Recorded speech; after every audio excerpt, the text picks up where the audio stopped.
Hello everyone, welcome to my YouTube channel A Life of a Stenographer with शिल्पी। आज हम आप लोगों के लिए एक ज़रूरी इन्फॉर्मेशन लेके आए हैं और वो ज़रूरी इन्फॉर्मेशन है एसएससी स्टेनोग्राफर फॉर्म के बारे में।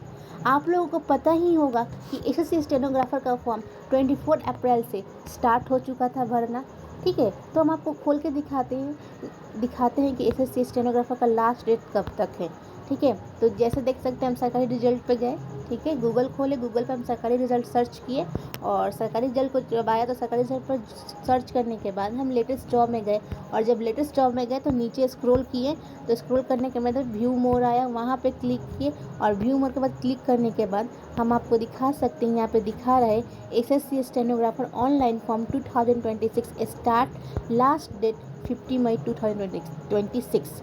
अब हम इसको क्लिक करेंगे इस पर और जब क्लिक करेंगे तो देखिए यहाँ पे इम्पॉर्टेंट डेट्स में, यहाँ पे देखिए इम्पॉर्टेंट डेट्स में, ठीक है, इम्पॉर्टेंट डेट्स में देखिए यहाँ पे क्या बता रहा है कि ऑनलाइन अप्लाई स्टार्टेड डेट, मतलब कि ऑनलाइन फॉर्म जो था हम लोग को 24 अप्रैल से स्टार्ट हो चुका था। लास्ट डेट 15 मई यानी 15 मई है। ठीक है, यही हम लोग को बताना चाहते थे कि आज हम लोग देख सकते हैं कि आज 11 मई है और 15 मई तक हमारा लास्ट डेट है। तो लास्ट डेट का इंतज़ार ना करें क्योंकि साइट स्लो चलती है। ठीक है, तो अभी जो भी बच्चे फॉर्म नहीं डाले हैं अभी जाकर फॉर्म को डालिए और देख सकते हैं कि ऑनलाइन लास्ट डेट 50 मई बता दिया, 15 मई को बता दिया और last date for fee payment करने का लास्ट डे हम लोग का 16 मई है। ठीक है, करेक्शन डेट जो होगा 20 से 21 मई होगा और एग्ज़ाम कब होगा, एडमिट कार्ड कब आएंगे, रिज़ल्ट कब मिलेगा, मतलब कब रिज़ल्ट कब आएंगे, ये सब बाद में बताएगा आप लोगों को। ठीक है, उसके बाद से एप्लीकेशन फ़ी के बारे में, इस फॉर्म को भरने के लिए कितना पैसा क्या लगेंगे, ठीक है, उसको बताते हैं। तो जनरल ओबीसी ईडब्ल्यूएस के लिए जो बॉयज़ कैंडिडेट होंगे केवल उन्हीं को पैसा पेमेंट देना पड़ेगा। ठीक है, तो 100 रुपये लगेंगे और एससी एसटी या फीमेल कैटेगरी का कोई भी फीमेल कैटेगरी का हो या एससी एसटी का हो तो 0 रुपये, मतलब एक पैसा भी नहीं लगेगा।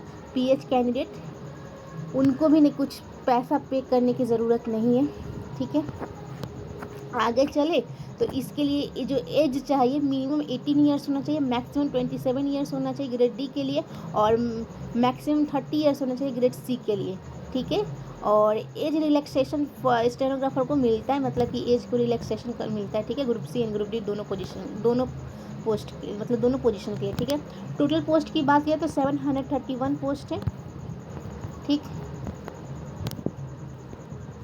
आगे चलते हैं तो हम लोग नीचे जाएंगे तो इसके लिए एलिजिबिलिटी क्या चाहिए, तो एलिजिबिलिटी चाहिए कि 10+2 यानी 12th पास होना चाहिए, इंटरमीडिएट पास होना चाहिए किसी भी बोर्ड या किसी भी यूनिवर्सिटी से। ठीक है, उसके बाद आपको स्किल टेस्ट आना चाहिए, जो स्किल टेस्ट होगा 40 मिनट्स फॉर इंग्लिश के लिए होगा, 55 मिनट्स हिंदी के लिए होगा। ग्रेड ये सी के लिए, ग्रेड डी के लिए इसमें भी इंटरमीडिएट पास चाहिए, 50 मिनट्स फॉर इंग्लिश के लिए और 65 मिनट्स हिंदी के लिए होगा। ठीक है, और एज की बात कर ले तो ये एज बोल रहा है कि हाँ कितने तक होना चाहिए, तो ये एज बता दिया आपको कि हैज़ 1 अगस्त 2026 यानी आने वाला जो 1 अगस्त है 2026 में वहाँ तक के बच्चे भर सकते हैं। ठीक है, और एक बात आप लोगों को बता दूं कि जब फॉर्म फिलअप करिएगा तो वहाँ पे आता है कि आपको ये स्टेनोग्राफर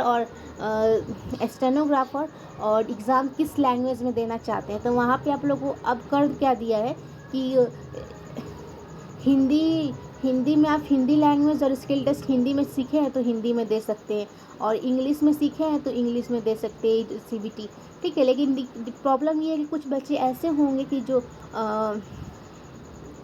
हिंदी तो शॉर्ट हैंड सीखे हैं लेकिन उनका जो लैंग्वेज होगा, मोड ऑफ एग्ज़ाम जो होगा वो इंग्लिश हो सकता है। ठीक है, हिंदी में सीखे हैं लेकिन मोड ऑफ एग्ज़ाम कैसा होता है, इंग्लिश हो सकता है, या इंग्लिश सीखे हैं मोड ऑफ एग्ज़ाम हिंदी हो सकता है। तो उन बच्चों को हम ये कहना चाहते हैं कि आप फॉर्म को फिलअप करिए और जो आप शॉर्ट हैंड जिस लैंग्वेज में सीखे, हिंदी या इंग्लिश, उसी को आप लोग चूज़ करिएगा। उसके बाद से आप लोगों को जब एग्ज़ाम देने जाइएगा तो वहाँ पे आपको ऑप्शन मिलेगा, तो वहाँ पे करेक्ट कर सकते हैं जिस लैंग्वेज में आप एग्ज़ाम देना चाहते हैं उससे में दे सकते हैं। ठीक है, तो कंफ्यूज मत होइए, जो बच्चे अभी तक नहीं भरे जाके अभी तुरंत भरिए।